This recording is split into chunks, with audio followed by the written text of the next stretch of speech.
Bienvenidos a En 5 Minutos, el podcast donde analizamos las relaciones internacionales, la política, la historia y la economía de manera concisa y precisa.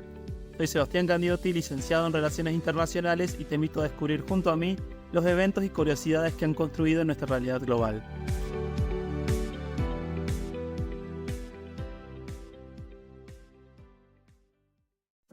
El 9 de julio del 2011, Sudán del Sur se convirtió en el estado más joven del mundo, culminando décadas de sufrimiento y lucha en una región devastada por la guerra.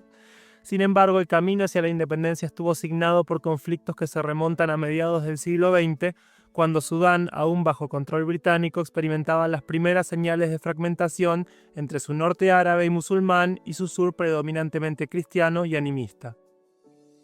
Durante las décadas previas a su independencia, Sudán del Sur vivió bajo un gobierno central en Jartum que marginaba sistemáticamente a la región sureña en términos políticos, económicos y sociales.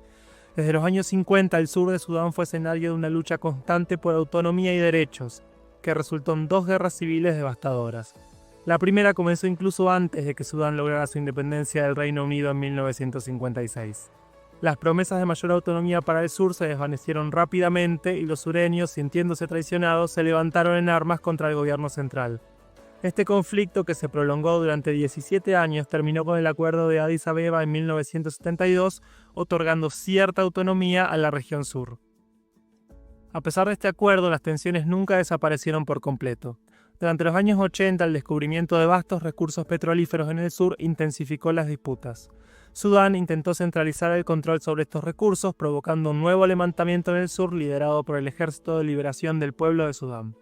Así comenzó la Segunda Guerra Civil, que duró más de 20 años y fue uno de los conflictos más largos y sangrientos del siglo XX, dejando más de 2 millones de muertos y millones de desplazados.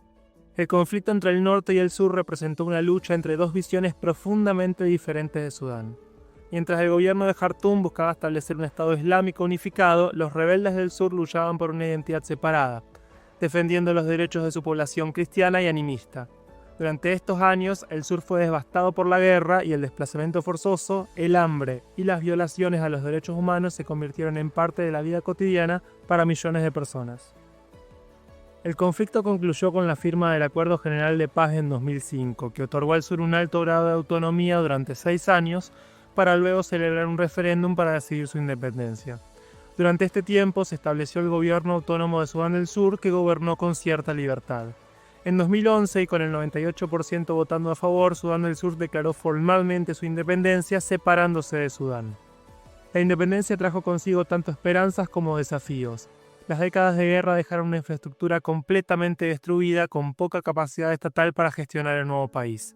A nivel económico, Sudán del Sur heredó gran parte de las reservas de petróleo de Sudán, pero la falta de infraestructura y la dependencia de las rutas de exportación a través de Sudán complican la explotación de estos recursos. Su economía quedó atrapada en un ciclo de dependencia del petróleo y las disputas con Sudán sobre las tarifas de tránsito y distribución de los ingresos petroleros no colaboran. El impacto de la independencia también fue profundo en el norte, que perdió gran parte de sus ingresos y se enfrentó a una grave recesión económica. Las tensiones entre ambos países continuaron, frecuentemente centradas en la región de Abyei, rica en recursos, y en otras zonas fronterizas que permanecían en disputa. Sudán del Sur no solo tuvo que luchar con su relación frágil con Sudán, sino también con conflictos internos. En 2013 el país entró en una nueva guerra civil provocada por rivalidades políticas entre el presidente Kiir y su ex vicepresidente Machar. Esta guerra fue feroz, desplazando a millones de personas y sumiendo al país en una crisis humanitaria. Su economía, ya frágil, colapsó aún más, con niveles de pobreza y hambre que aumentaron drásticamente.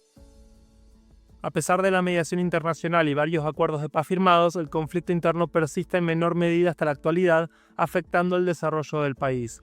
Sin embargo, Sudán del Sur sigue siendo uno de los mayores receptores de ayuda humanitaria internacional, esencial para la supervivencia de millones de personas. En cuanto a la relación entre ambos estados, a lo largo de los años mantuvieron una relación ambigua, marcada por la cooperación y el conflicto. Las disputas sobre los ingresos de petróleo y las regiones fronterizas aún son temas álgidos. No obstante, ambos países reconocen la importancia de la estabilidad regional e intentan mantener diálogos para resolver sus diferencias. Hoy, a pesar de contar con vastos recursos naturales, Sudán del Sur sigue siendo uno de los países más pobres del mundo. La corrupción, la falta de infraestructura y los conflictos constantes limitan su capacidad de aprovechar su potencial económico. Por otro lado, Sudán comenzó a adaptarse a su nueva realidad sin el sur. Ambos países, a pesar de su separación y las tensiones que persistieron en los primeros años, están inexorablemente ligados por su historia compartida, sus fronteras y sus desafíos comunes.